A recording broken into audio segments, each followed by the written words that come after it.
Good evening. My name is Tawanda Hennix, and I am the group leader for Group B for week 7. We're going to first start to discuss the first video we chose, which was Strategies to Become More Emotionally Intelligent by Daniel Goleman.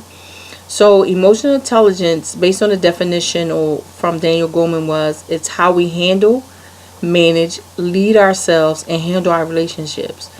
So Daniel Goleman used 2 different strategies when it comes to emotional intelligence. So the first one he used was exploitation. And the example he used there was BlackBerry. So with BlackBerry, they pretty much stayed the same. They didn't do anything to stay up with the times or try to move along. So basically, they didn't manage their company properly to kind of move along as times change with smartphones. The other one he used was exploration, and for that he used the example of Apple. So Apple became innovative. They tried to find ways to keep moving along with the upgrade of smartphones. So because they continued to work and move along as times went and the smartphone market changed, it kept them afloat. So that was one form of emotional intelligence that he used. So one of the things that we discussed that stood out in the video for us was emotional intelligence, based on what Daniel Goleman stated, was it's more than having an IQ. So he used an example where there was a gentleman who was extremely smart. He had a high IQ. He got accepted into one of the best colleges, but he did not go to class on time. He didn't do his assignments. He just basically didn't do anything when it came to college. Then there was an individual that he went to school with who didn't have a high IQ, but he took what he knew and he grew the company that he worked for. So that was important because he was able to inspire, he was able to motivate, he had communication skills, listening skills, and he was able to persuade the people.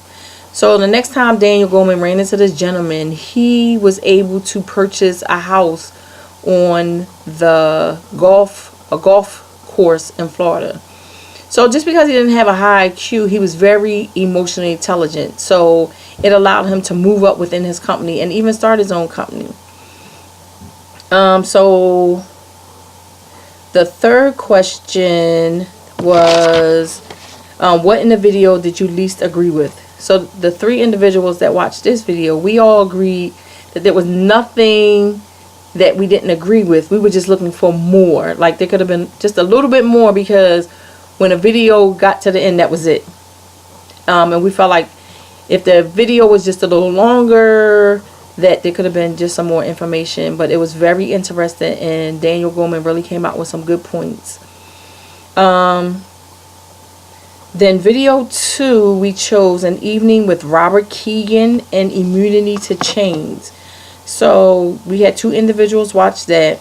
So based on the information that they provided, the video provided 3 examples of how people think and how people have reasons for not changing, and how people use self-deception on thinking they are changing. So one of the examples that they provided is an example of how we as people deceive ourselves. We convince our minds to be satisfied with an excuse or an answer and believe it enough not to make it change. A customer came into the bar and asked for 3 shots every time he came in. The bartender was not sure why he couldn't have it all in one glass, and he explained that him and his brothers used to take shots, then they moved away.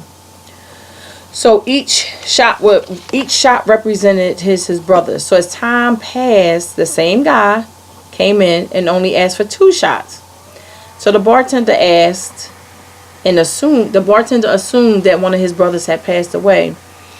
But the man answered that he had stopped drinking, but the other 2 brothers, they still did. So he was convinced just because he stopped drinking, there still was a need for him to take these 2 shots, and they represented his brother.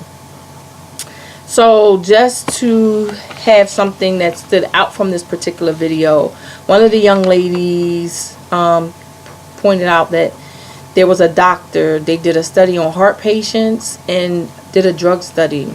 So this individual put themselves in the shoes of this particular situation, and based on the situation, they used them with using themselves. They said they were prescribed the medicine because they had a particular illness, and they for some time they stopped taking the medicine, and their health issue came back. So they started back taking the medicine, and they've been committed to taking this particular medicine. They can see that there's a change in their health because now they're taking their medicine and doing it properly. So by looking at the study that Keegan did, they said it spoke directly to them because they seen the importance of taking the medicine and staying on track with taking the medicine. And it was obvious that by taking the medicine will change, and if it was something more serious, because it's our health, then we become more committed and understanding. So the young lady said there was a connection between the example that Keegan used with the heart patients and the drug study and herself. So that pretty much is something that stood out to her. The same two young ladies said there was nothing that that they disagreed with, that they pretty much agreed with everything that Keegan was saying. So I saved the last question for last because there was a lot of things that we said, that we discussed, that was very important and things that helped us through this class. So one thing was we all agreed, we had the opportunity to share our thoughts about the book.